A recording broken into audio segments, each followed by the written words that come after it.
सबको ओम शांति। आज हम सब लोग महाभारत कथा में महाभारत के रचयिता व्यास जी को याद करते हुए और विद्या के अधिष्ठात्री देवी सरस्वती जी को नमन करते हुए भगवान कृष्ण और उनके नर अवतार अर्जुन को प्रणाम करते हुए भीम के चरित्र के विषय में विचार करेंगे। भीमसेन वायुदेव के औरत पुत्र माने जाते हैं और वायु देवता से ही हनुमान जी भी पैदा हुए थे। तो एक प्रकार से भीमसेन हनुमान जी के भाई हैं और पूरे महाभारत में भीम और हनुमान जी की बहुत दिलचस्प मुलाकात हुई है और इनके नाते ही हनुमान जी और भगवान श्री कृष्ण और भीमसेन के नाते हनुमान जी ने पूरे महाभारत के युद्ध में अर्जुन के रथ पर बैठ करके पांडवों का हौसला बढ़ाया था। यद्यपि उन्होंने युद्ध तो नहीं किया था, परंतु बहुत ही स्नेहपूर्ण उनका व्यवहार रहा है पांडवों के प्रति और समय समय पर उनकी सहायता भी की। अब हम भीमसेन का जो बचपन था उसकी थोड़ी सी चर्चा करते हैं कि भीमसेन बचपन से ही बहुत बलशाली थे और वह खेल कूद आदि प्रतिस्पर्धाओं में हमेशा ही आगे रहते थे और कौरव उनसे हमेशा पीछे रहते थे। ऐसा वह किसी बैर भावना या दुर्भावना के नाते नहीं करते थे, एक स्वभावता है उनकी आदत थी। लेकिन दुर्योधन ने उनके इस व्यवहार के नाते तो नहीं, लेकिन उसके अंदर प्रतिस्पर्धा की भावना थी कि पांडव लोग हमसे हमेशा आगे रहते हैं और वो उनसे बहुत जलता था। तो उसने सर्वप्रथम भीम को ही चुपके से मारने का प्लान बनाया और भीमसेन को एक बार बहुत भोज पर आमंत्रित किया है। एक नदी के किनारे उसने एक आयोजन रखा और वहाँ खाने पीने का खूब प्रबंध किया, लेकिन उसने क्या किया कि भीमसेन के भोजन में चुपके से विष मिला दिया। तो भीमसेन खेल कूद कर भी थक गए थे और विष के नाते उनका प्रभाव हुआ और वह नदी के किनारे ही पड़े रहे। इसी अवस्था में दुर्योधन ने लताओं से बांध करके उनको गंगा जी में बहा दिया और शेष पांडवों को उनका पता नहीं चल पाया। जब पांडव भी जगे तो वो खोजने लगे, लेकिन भीमसेन का कहीं पता नहीं चला। तो वह खोजबीन करके थक हार करके वापस महल में चले आए और उधर भीमसेन बहते हुए नागों के पास चले गए और पहले तो उनका नागों से युद्ध हुआ, लेकिन बाद में उनकी कुछ रिश्तेदारियां, कुछ लोगों ने उन्हें पहचाना और उन्हें अपना पुराना रिश्तेदार समझ करके उनको ऐसा दिव्य पेय दिया जिसको पी करके उनके अंदर बल और बढ़ गया और उस दिव्य पेय के नाते उनके शरीर में विष का प्रभाव भी जाता रहा।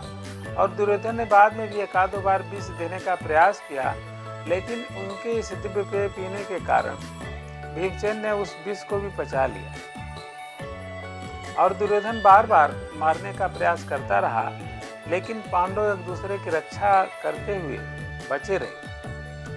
और जब बाणावत में लाक्षागृह के रूप में दुर्योधन ने पांडवों को मारने का प्रयास किया तो भीमसेन ने अपने बल से एक सुरंग खोदी और जिसमें अन्य लोगों का भी सहायता लिया गया। लेकिन जब सुरंग से निकलना हुआ तो भीमसेन ने सबकी सहायता की और विशेष रूप से अपनी माता कुंती को भी सुरक्षित रूप से बाहर निकाला और अपने दोनों भाइयों नकुल और सहदेव को भी सुरंग से बाहर निकालने में उन्होंने बहुत मदद किया। और उनके इस बुद्धि बल के नाते ही भीमसेन ने बहुत सारे राक्षसों का भी वध किया और हिडिंबा नामक राक्षसी ने उन पर अनुरक्त होकर के उनसे विवाह भी किया, जिनसे उनको घटोत्कच नामक पुत्र पैदा हुआ, जिसने महाभारत में वो इतना वीर था कि उसने महाभारत में एक ही दिन में अगर कर्ण उस पर शक्ति नामक अस्त्र न चलाता जिसने अर्जुन के लिए रखी थी, तो उसी दिन वह महाभारत के युद्ध का निर्णायक फाइनल कर देता और कौरव सेना उसी दिन पर आती। इतना बलशाली था घटोत्कच। यह भीमसेन की ही एक प्रकार से महिमा है जो उन्होंने अपने दिव्य बल से लोगों को आकर्षित किया और महाभारत के युद्ध में सभी कौरव भीमसेन के हाथों मारे गए। और उन्होंने जब द्रौपदी का चीरहरण हो रहा था तो दुर्योधन की एक जांघ को तोड़ने की उन्होंने प्रतिज्ञा की थी और महाभारत के युद्ध में उसे पूर्ण किया, तथा दुशासन का रक्तपान की भी उन्होंने प्रतिज्ञा की थी, उसे भी पूर्ण किया। तो वह अपनी प्रतिज्ञाओं में आबद्ध होकर के उन्होंने कुछ अवश्य ऐसा लगता है कि गलत काम किया, लेकिन उस समय जो दुशासन ने किया था और दुर्योधन ने किया था उसे दंड देना भी अति आवश्यक था।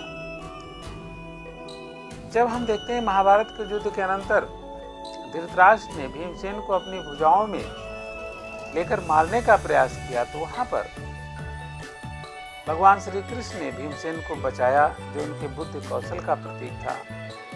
और महाभारत के अंत में जब पांचों पांडव हिमालय की यात्रा करते हैं तो हिमालय पर द्रौपदी, अर्जुन, नकुल, सहदेव सब गिरते हैं और अंत में भीमसेन भी गिर पड़ते हैं। तो युधिष्ठिर से पूछते हैं कि भैया हमारे किस दोष के कारण हम गिरे हैं। युधिष्ठिर ने कहा कि आप सर्वाधिक अपने भाइयों का हिस्सा भी खा जाते थे, यही एक दोष आप में था जिसके नाते आपका यह पतन हुआ है।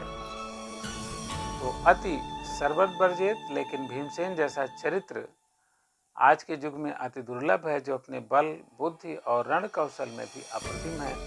तो इस महान व्यक्तित्व को हमारा नमन, और हमारा हर भारतवासी, हर बच्चा दुश्मन से लोहा लेने में बिल्कुल भीमसेन जैसा बने और अत्याचारियों का नाश करे, ऐसी मेरी मंगल कामना है। सबको शांति।